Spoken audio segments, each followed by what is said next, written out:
saying this is easy. I'm not saying you're going to come up with an idea about it right away, but I want to see you keep a journal of what you're doing at work. I want you to take out a book, a little blank composition book, and write down. Because the thing I don't like about your situation is that these two women are creating a hostile work environment for you. And there's no cause for it. I mean, there's simply no cause. You're working hard. You're a hard worker. You produce excellent results. You're covering for them. And then they feel so guilty about it that they are attempting to shame you, humiliate you, and make you feel bad about it because you don't have the same education as they do.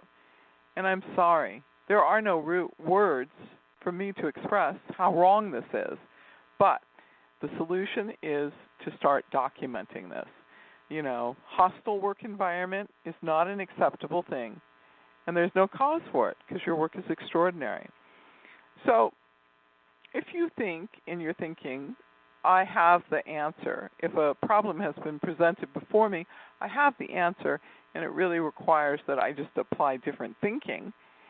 The solution will come to you one piece at a time, one step at a time, one word at a time, and that is your journey.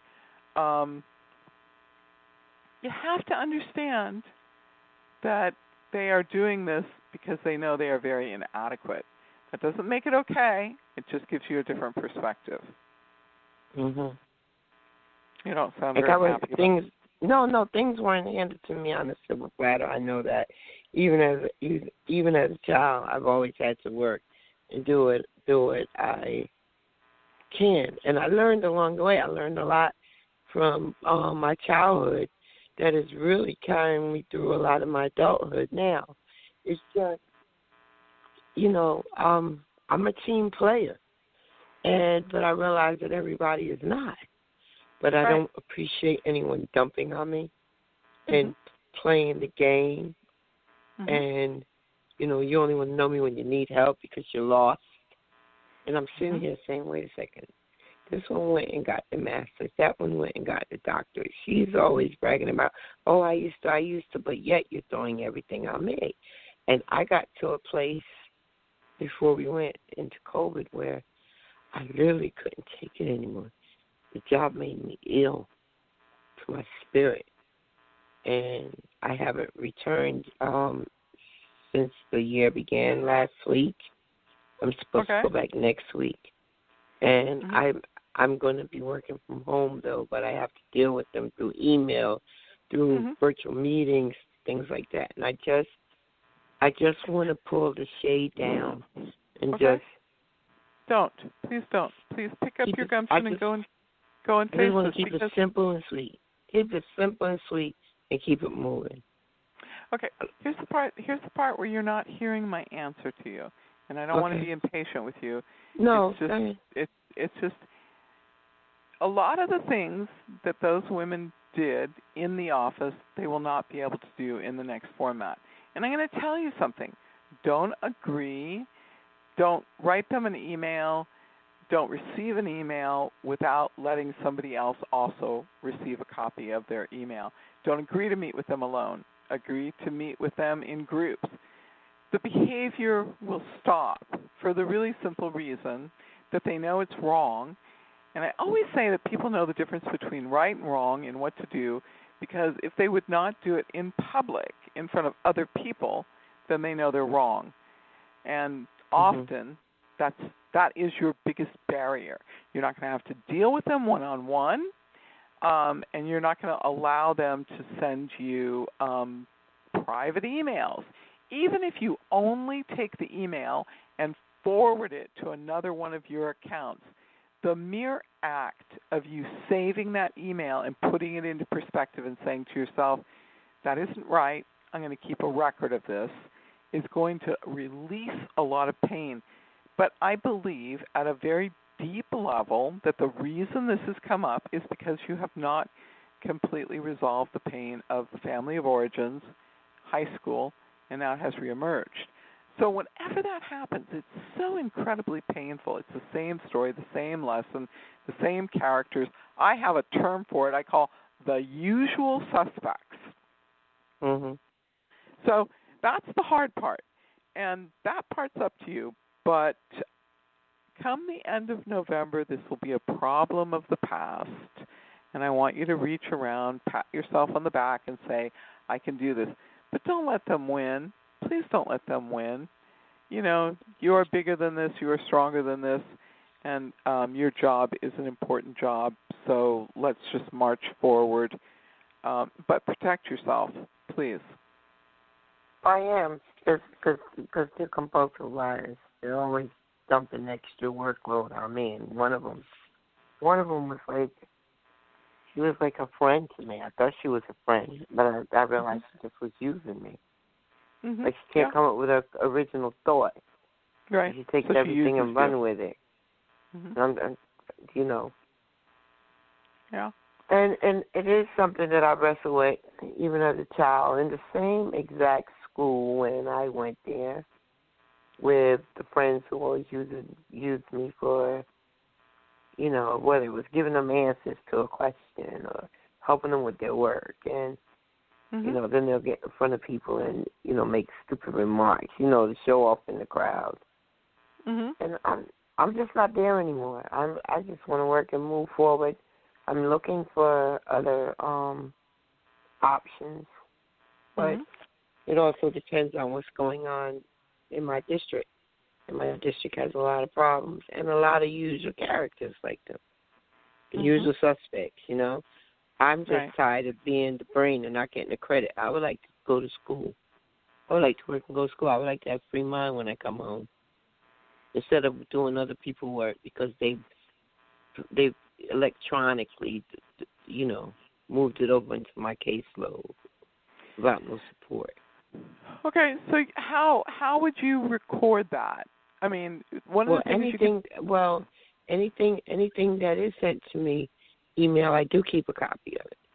Okay, so if you start out in the morning and you have a caseload, and then it changes because somebody forwards something to you, you know, I mean, no, I have a friend. All right, okay, the one that was my friend, right? I'm a teacher, she's a teacher. The other person is case manager. Okay. Anytime she has difficulties in her class, she goes to the case manager, she moans, and then the case manager dumps it on me. Okay. But I already have a full load. Meanwhile, I would have 30 cases, and she would have 10. Well, I think here's the part where because you're in your pain and because it's a repeating pattern, you're not listening to this. It's not fair that you end up with 30 and somebody else ends up with 20. How's that fair? And how is it fair for the people that you're supposed to take care of that you get a heavier workload and you have to work, 60 hours to get the work done? No, that's not fair. But you have to document it. You have to download the page, and you have to show that they were transferred to you because the other person didn't want to do it. And you'll compile this book, and then you'll be able to show that it's favoritism, it's nepotism, it's an unbalanced workload, it's somebody who's singling you out to take the heavier workload. And you're going to have to speak up for yourself. Nobody is going to assist you.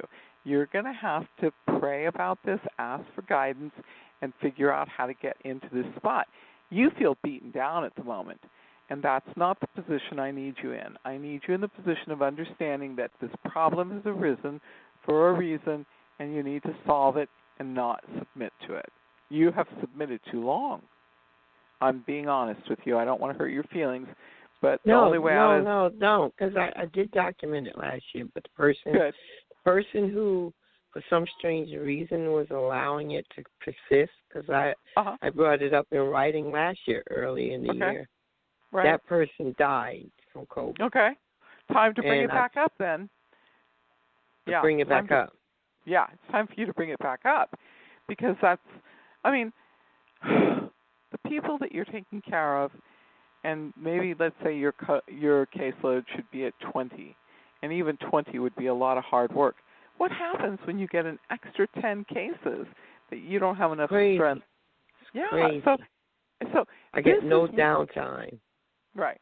So this is where you have to take out the documents that you put together last year where you documented it and the person died and it got pushed to the side, and you can take it back out and ask, go back and readdress the problem, because it's so wrong. I don't even have words for how wrong this is, but it is up to you to stick up for yourself and to solve this problem.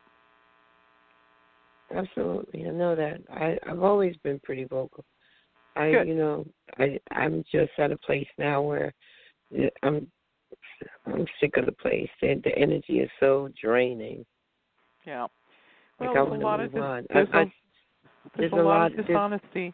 Dishonesty and manipulation. A lot. Yes. Well, a lot. Right. So this is your journey. This is your journey to correct this. How many years have you been in this position? Well, this particular one, 4, but I've been doing the same type of work for 22 years. I have 3 more years to officially be able to retire with my benefits and move into the next phase of my life. Okay. So let's document this. Let's continue on the process of documenting this and turning this in. And, you're going to have to think outside the box.